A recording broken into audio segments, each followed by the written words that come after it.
होगी रोज खटर पटर, बातें भी चटर पटर, घर घर की खबर खबर, हंसी ठिठोली की है अंगड़ाई।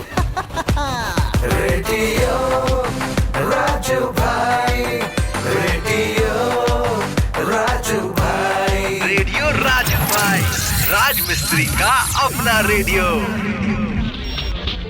नमस्कार मेरे प्यारे राजमिस्त्री भाइयों, मैं हूँ राजू भाई और लेकर आ चुका हूँ आप सभी का पसंदीदा प्रोग्राम रेडियो राजू भाई, राजमिस्त्री का अपना radio, powered by UltraTech cement, देश का नंबर 1 सीमेंट। दोस्तों शुरू करते हैं आज का प्रोग्राम आज के विचार से।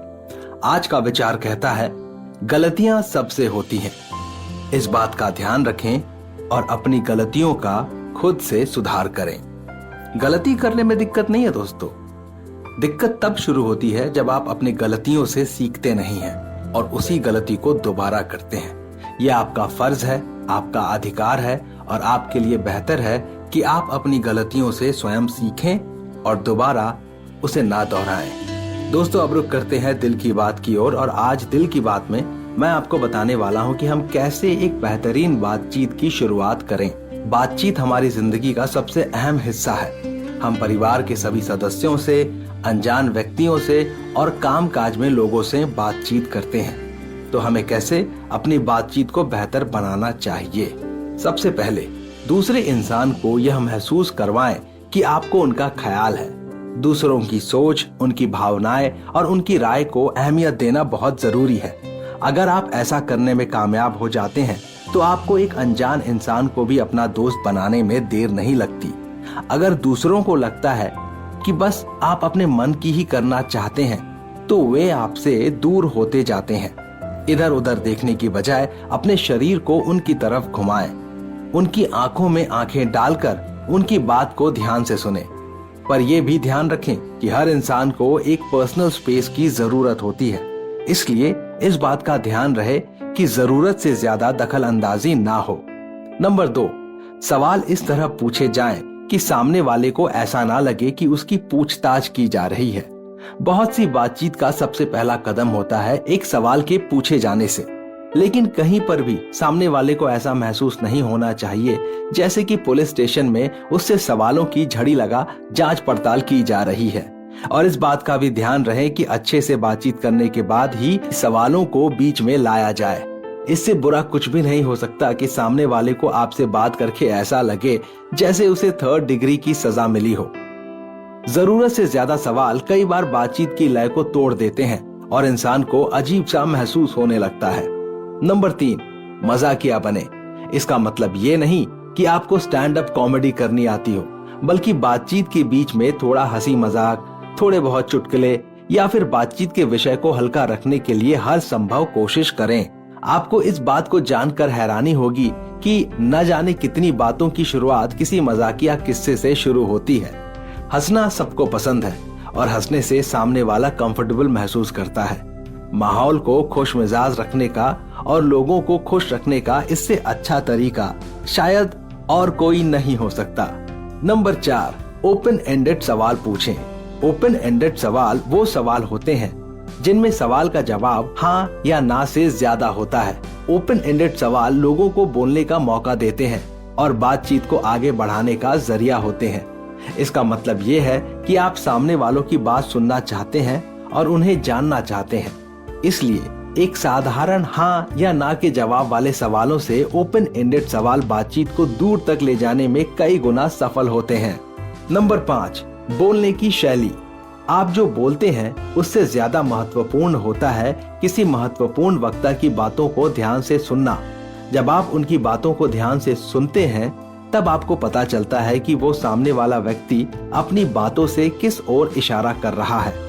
ऐसे वक्ता का उच्चारण एकदम स्पष्ट होता है जिसमें आपको उनकी बातों को सुनने में भी अच्छा लगता है। इससे आपके व्यक्तिगत जीवन पर भी सकारात्मक असर पड़ता है। तो दोस्तों ये सारे टिप्स अगर आप फॉलो करेंगे तो यकीन मानिए आप एक बहुत ही अच्छे वक्ता बन जाएंगे, यानी कि बातचीत करने वाले इंसान। और हाँ दोस्तों, जीवन में सफल होने के लिए सही तरीके से बातचीत करना आना बहुत जरूरी है।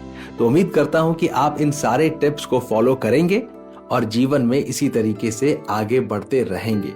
दोस्तों, अब रुख करते हैं कहानी की ओर, लेकिन उससे पहले मैं आप सभी राजमिस्त्री भाइयों को एक बात कहना चाहता हूँ कि केवल अल्ट्राटेक सीमेंट का ही इस्तेमाल करें, क्योंकि बढ़िया काम तो बढ़िया नाम।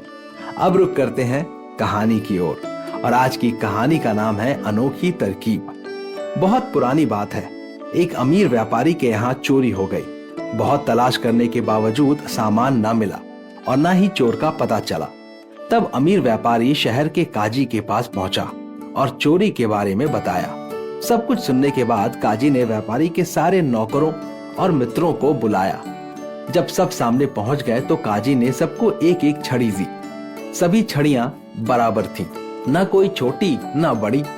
सबको छड़ी देने के बाद काजी बोला, इन छड़ियों को आप सब अपने अपने घर में ले जाएं और कल सुबह वापस ले आएं। इन सभी छड़ियों की खासियत यह है कि यह चोर के पास जाकर ये एक उंगली के बराबर अपने आप बढ़ जाती है।